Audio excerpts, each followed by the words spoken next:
तो एक बार फिर से आप सभी का स्वागत है हमारे चैनल पे। दोस्तों आज मैं आप लोगों को बताने वाला हूं मौर्य साम्राज्य के पतन का क्या कारण था। यानी कि दोस्तों ये जो प्रश्न है ये सेमेस्टर 1 के लिए ठीक है मोस्ट इंपॉर्टेंट प्रश्न है, जो कि मौर्य साम्राज्य के पतन का क्या कारण था। दोस्तों बहुत ज़्यादा मोस्ट इंपॉर्टेंट प्रश्न है। ठीक है, तो देखिए मौर्य साम्राज्य के अगर हम पतन की बात करें तो इसका कई सारे कारण थे। ठीक है, तो उन्हीं में से हम आप लोगों को बताएंगे। ठीक है, यानी कि मौर्य साम्राज्य जो था इसका पतन पतन का मतलब होता है कि अंत। ठीक है, तो आप लोग जानते हो तो कि अगर कोई भी साम्राज्य, तो अगर मान लीजिए अगर उसका अगर उत्थान हो रहा है तो निश्चित जाहिर सी बात है कि उसका एक ना एक दिन तो पतन भी होगा। तो उसी तरीके से मौर्य साम्राज्य, ठीक है, तो मौर्य साम्राज्य का जो अंत हुआ वो कैसे हुआ, किस तरह से हुआ, बेसिकली उसी के बारे में आप लोगों को जो बताना है। तो देखिए जो मौर्य साम्राज्य था इसके पतन का क्या क्या कारण था, बेसिकली आपको उसके बारे में जो आपको बताना है। तो देखिए अगर हम बात करें तो उत्थान और पतन प्रकृति के नियम है। जी हाँ दोस्तों, किसी भी साम्राज्य के जो है उत्थान, ठीक है, उत्थान और पतन क्या है, एक प्रकृति का नियम है। तो प्रत्येक उत्थान के बाद जो है वो पतन अवश्यंभावी है। यानी कि दोस्तों अगर कोई सा भी अगर साम्राज्य है, मान लीजिए अगर कोई सा भी साम्राज्य अगर उदय में आ रहा है, ठीक है, तो उसे एक ना एक दिन क्या है कि उसे मतलब कि खत्म होना ही होना है। ठीक है, हो सकता है आज हो, 500 साल के बाद हो, 1000 साल के बाद हो, चाहे वो आज हो चाहे वो कल हो। लेकिन दोस्तों अगर किसी चीज़ का अगर मान लीजिए अगर उत्थान हो रहा है ना, तो उसका एक ना एक दिन पतन होगा ही होगा। तो सेम उसी तरीके से मौर्य साम्राज्य, तो उत्थान और पतन क्या है, प्रकृति के नियम है। और प्रत्येक उत्थान के बाद जो है वो पतन अवश्यंभावी है।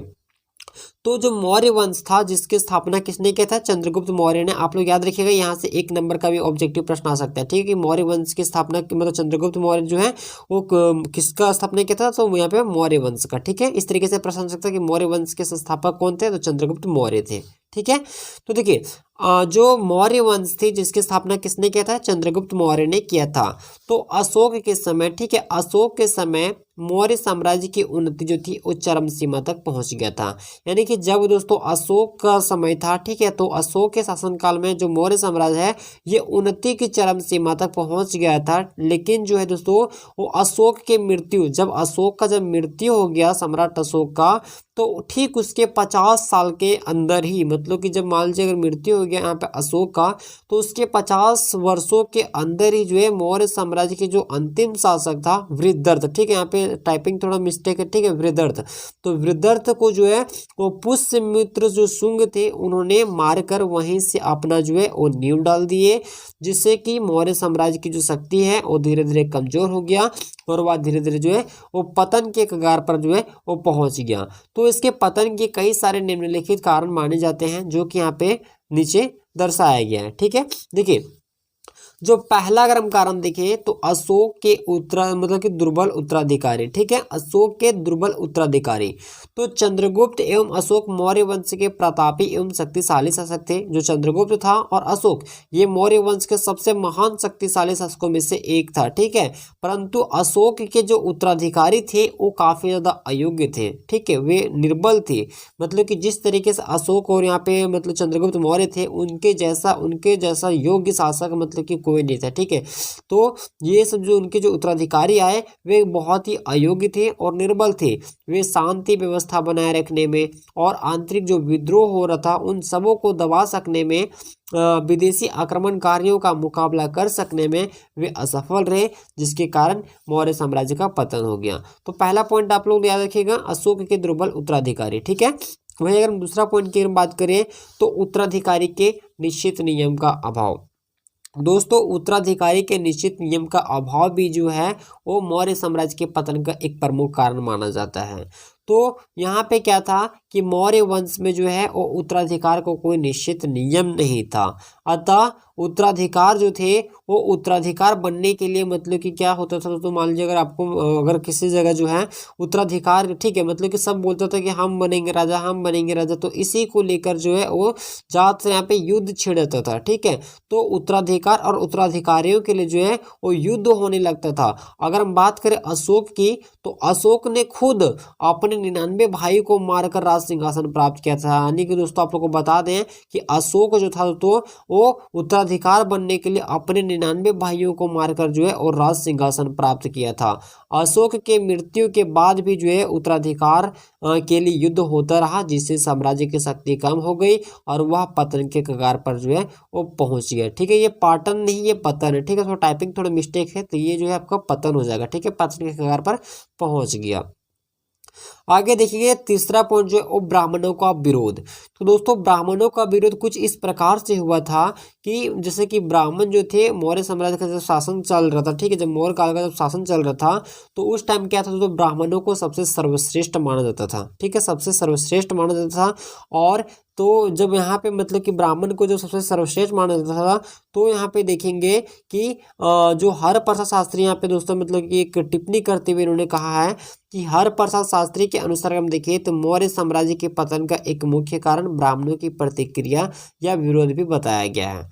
हम जानते हैं कि अशोक के समय जब बौद्ध धर्म जो है वो स्वीकार कर लिया और वे अपने राज्य के उत्तराधिकारियों प्रजा को सभी एक समान महत्व देने का घोषणा किया, लेकिन इसी बात को लेकर जो है वो ब्राह्मणों ने यहाँ पर जमकर विरोध करने लगे। क्यों करने लगे?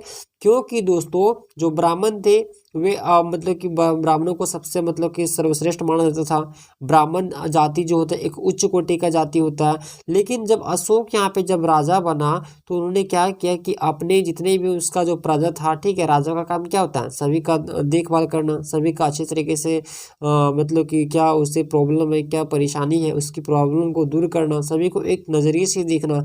तो उसी तरीके से अशोक ने अपना कार्य किया, ठीक है। अशोक ने क्या किया, वो कोई ने कुछ नहीं देखा कि कौन बड़ा है कौन छोटा है, किसका जाति क्या है कौन क्या है, उन्होंने कुछ नहीं देखा, ठीक है। उन्होंने जो है वो सभी को एक समान भाव देने के लिए जो है वो निश्चय किया, ठीक है, सभी को जो है वो एक समान महत्व देने के लिए घोषणा किया। लेकिन इसी घोषणा की वजह से जो है वो ब्राह्मण जो है वो जमकर इसका विरोध किए। अब विरोध इसलिए किए क्योंकि ब्राह्मण तो सर्व जाति माने जाते हैं, ठीक है, ब्राह्मणों को जो सबसे ऊंचा माना जाता है, ठीक है, उनका जो जाति होता है वो सबसे उच्च जाति का लोग मतलब ब्राह्मण को माना जाता है।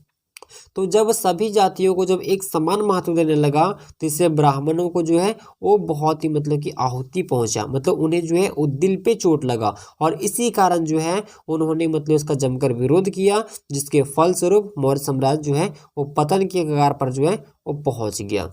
चौथा जो कारण है वो अशोक का अहिंसा नीति, ठीक है, अशोक का अहिंसा नीति। तो अशोक ने जब बौद्ध धर्म को स्वीकार कर लिया तो उन्होंने साथ ही साथ अहिंसा नीति को भी अपना लिया।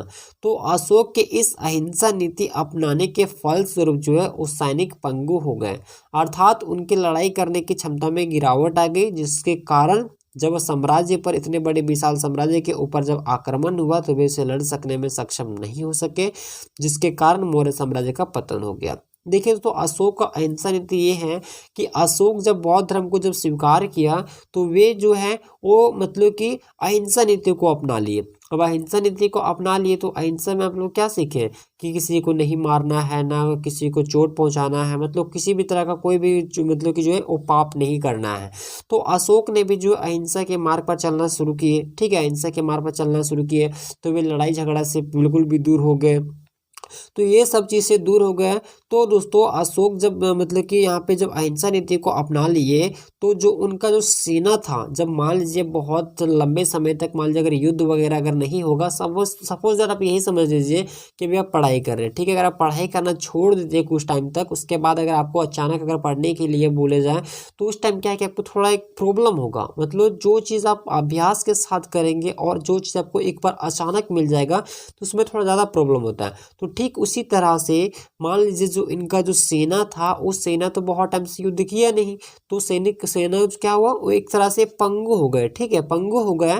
तो ऐसे में जब बाहरी आक्रमण जब हुआ तो वे उससे लड़ सकने में सक्षम नहीं हो सके, जिसके कारण मौर्य साम्राज्य का जो है वो पतन हो गया। तो ये भी कारण बहुत ही महत्वपूर्ण माना जाता है अशोक का जो है अहिंसा नीति, ठीक है, आप लोग याद रखिएगा। देखिए अगला पॉइंट जो है वो आर्थिक संकट। तो आर्थिक संकट में बेसिकली ये हुआ था दोस्तों कि जो मौर्य साम्राज्य का जब पतन हो गया तो इसका जो एक मेन कारण आर्थिक संकट माना जाता है। अब आर्थिक संकट क्यों माना जाता है, तो देखिए अशोक जब यहाँ पे बौद्ध धर्म को जब स्वीकार कर लिए तो इन्होंने क्या किया कि जितना भी इनके पास धन दौलत पैसा रुपया जो था सब क्या किया बौद्ध भिक्षुओं में दान कर दिए, ठीक है, बौद्ध भिक्षु जो लोग थे उनको बांट दिए। तो ऐसे में क्या हुआ कि जो उनके पास जो इतना जो खजाना था जो तिजोरी था वो सब का सब खाली हो गया, ठीक है। तो जब मतलब कि लड़ाई करने का जब वक्त आया, जब मतलब कि बाहरी आक्रमण होने लगा तो वे जो है देखिए, तो जब लड़ाई झगड़ा होता है तो मान लीजिए अगर किसी को अगर काम पे अगर रख रहे हैं, सेना को रख रहे हैं, तो उनको तो वेतन देना पड़ता है। ठीक है, अगर वेतन देंगे तभी ना वो आपके लिए काम करेगा जी। तो जब वेतन उतन देखने में जब यहाँ पे अशोक जब सक्षम नहीं हो सके, सक्षम इसलिए नहीं हो सके क्योंकि उनके पास तो धन दौलत था ही नहीं, था बहुत पैसा रुपया था। लेकिन वे जब अशोक यहाँ पे जब मतलब कि बौद्ध धर्म को जब स्वीकार किए, तो वे अपना सारा जो धन दौलत था वो बौद्ध भिक्षुओं में बांट दिए, जो गरीब लोग थे उनमें बांट दिए, दान पुण्य कर दिए। तो ऐसे में उनके पास तो कुछ बचा नहीं। तो ये भी जो है एक आर्थिक संकट भी जो है आर्थिक कारण भी माना जाता है, जिसके कारण जो है वो मौर्य साम्राज्य का अंत होने का ये भी मतलब एक बहुत बड़ा योगदान मतलब कि देता है। ठीक है, छठा जो पॉइंट आप लोग लिखिएगा, सेना विभाग की उदासीनता।